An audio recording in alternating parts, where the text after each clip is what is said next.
I'm Josh with Waupaca Community Media, and been around summer schedules. We're back once again with Aaron and Rhonda. Get everyone up to date. Hello, guys. Hey, hello. Hey, how are you, Josh?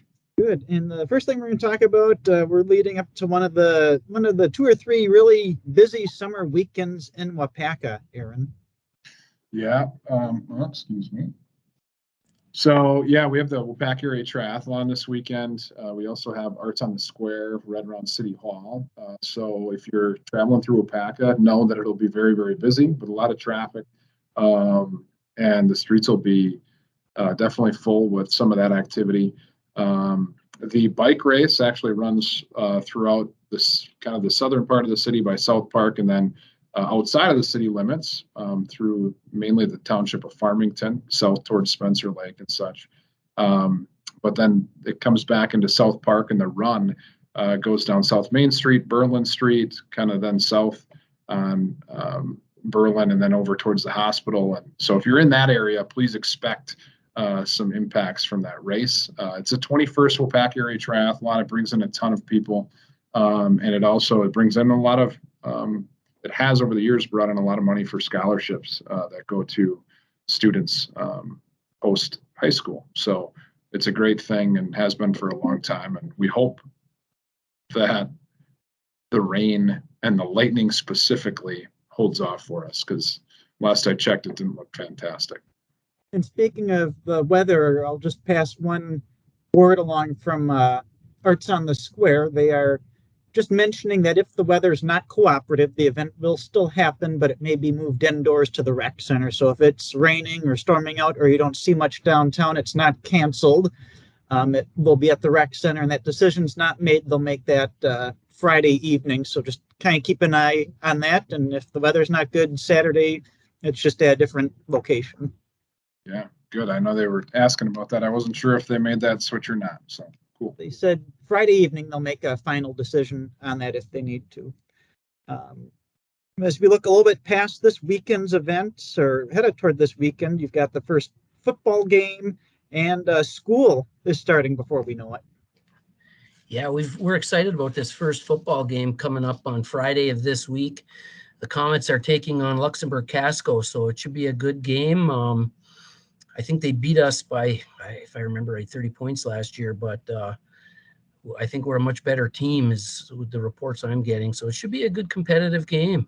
Excited for that. Excited for all of the things that are happening this month. We're gearing up, school is starting here pretty soon. September 1 is right around the corner. The teachers are coming back on Monday, the 29th of August. And we'll greet them with a breakfast and a presentation.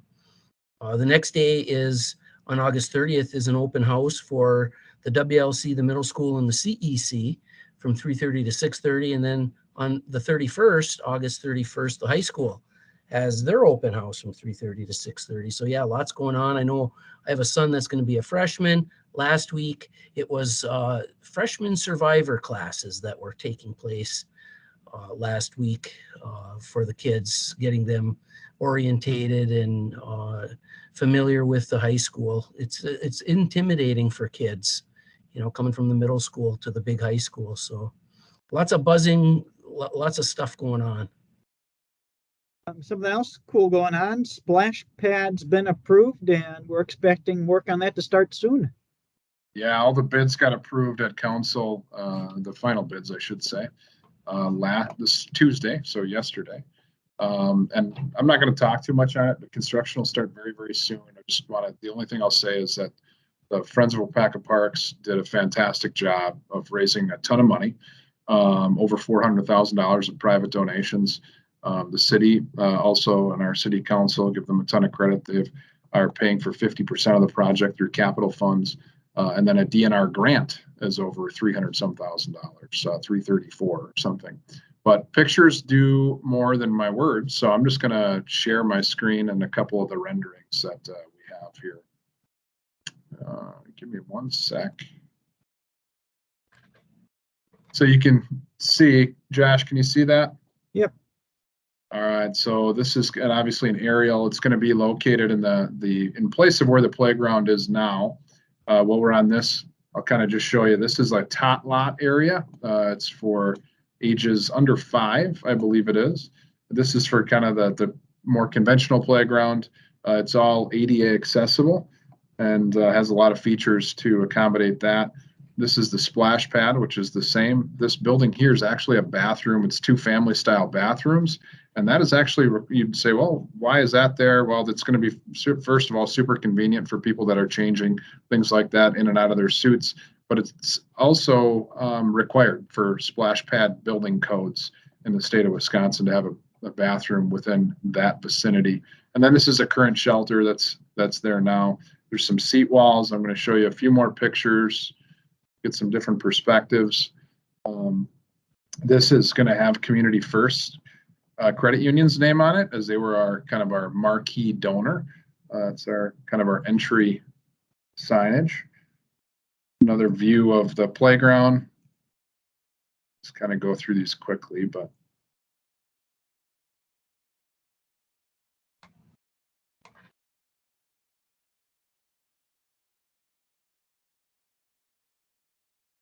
so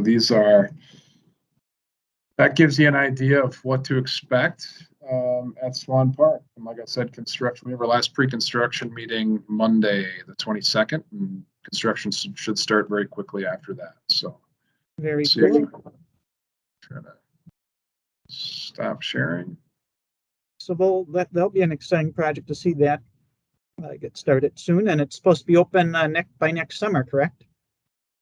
Yeah, yes, it is. I couldn't tell you the exact date right now. I don't think anyone could. No, we'll announce that when we can. We'll jump back over to Ron. We want to talk a little bit about your school staff and what's going on there. Currently you've added 15 new staff. You still have 2 vacant positions. And I know you want to talk a little bit about the new staff getting welcomed and the lack of teachers that are out there. Yeah, today was our 3rd onboarding day. So I was involved with that a little bit. All of the administrators were. We've got 15 teachers that we've been able to hire. We're still looking for 2 more. We have 2 open that we're working to try to fill. And it's not just in Waupaca, it's across the country and in Wisconsin. We're short in the state of Wisconsin between the teachers who retire or leave the profession compared to those who are trained through the university systems. We're short on average every year 1,500 teachers across the state. And so that's why it's really, you're seeing in the news a lot of different school districts that still have a lot of openings that they weren't able to fill. And that's why. That's part of the reason. So somebody asked me the other day, well, how many? Is that a lot compared to typically? And in 18-19, we had 24 new staff. The next year, 19-20, we had 26 new staff. Then in 2021, we had 14. Last year, 12. And we really have 17 this year. Just were able to fill the first 15. So of those 76 new staff for the previous 4 years, 57 of them are still with us. They're still working here in the school district of Waupaca. And so that's a 75% retention rate. It just shows how important the support that we give, the onboarding, the mentoring, in the culture of our organization and our community, how important that is to attract staff to want to work for us, with us, and to then keep them working in our schools with our children. The data is kind of scary. I've never experienced this is year 32, I think, in education. I've never experienced where we're this close to the end and still don't have those positions filled. They've been posted for months and still don't have them filled. This isn't like some late resignation. The other thing we were talking about in relation to the staffing is how dedicated your staff has been over the summer with different professional development days that have been held. They get the few months off in the summer, but so many of them have been engaged. Yeah, we're very, very pleased with that level of dedication. Our teachers, we have some very terrific staff members. On June 9th and 10th, those are the first 2 days of summer vacation, right after the last day for teachers, we had, what was it? Almost 88 teachers and 6 administrators that participated in those 2 days of professional development. Then towards the end of June or July, on July 20th and 21st, we had 19 or 16, I should say, people participating in our mentor training program. We had 13 different teachers in the last week of July, first parts of August, participating in our Making Learning Visible master's degree program that the school district offers through cooperative effort with University of Wisconsin-Oshkosh. On July 27th, August 10th, and the 17th today, those new teachers with their mentors participating in these onboarding days. August 2nd and 3rd, we had 63 staff in Appleton participating in the Back to School Summit that took place there. August 4th, we had 12 staff participate in the Early Literacy Academy that we offered on site. And on last week, we had 14 staff participate in our PBIS conference, that professional learning that took place. So a dedicated staff, we're very proud of them and how hardworking and committed to continuing to grow and learn that they are. It's all good stuff here when you talk about this, new staff and trying to retain just how dedicated the staff is that the school district has. Last thing we want to talk about, Aaron, we talked about the Splash Pad project and how much community support there was. There's another organization looking to raise some funds as well. There is. So the Historical Society right now, who does a ton of great work, they have kind of 3 primary properties. The Hollies Center, which is right on South Main Street. They also have the train depot, which Mike Kirk has done as a volunteer, has done just a ton of work on, and it's a great facility. And then also the Hutchinson House, which most people are probably very familiar with, in South Park. And they're also, but as you look to maintain these old buildings and maintain the character of them and put on programming and educational sessions, all of that costs money. And they've done a great job with their fundraisers. They have brought fries and all of that. They're looking to do a larger campaign. They're looking to, over the course of maybe it takes a year or 2 or whatever it may take, but they're looking to raise $400,000 as their target mark. If anyone has an interest in helping with the effort through financial donations, or even helping with the effort through their time and maybe soliciting some support, I would encourage them to contact Tracy Barrett.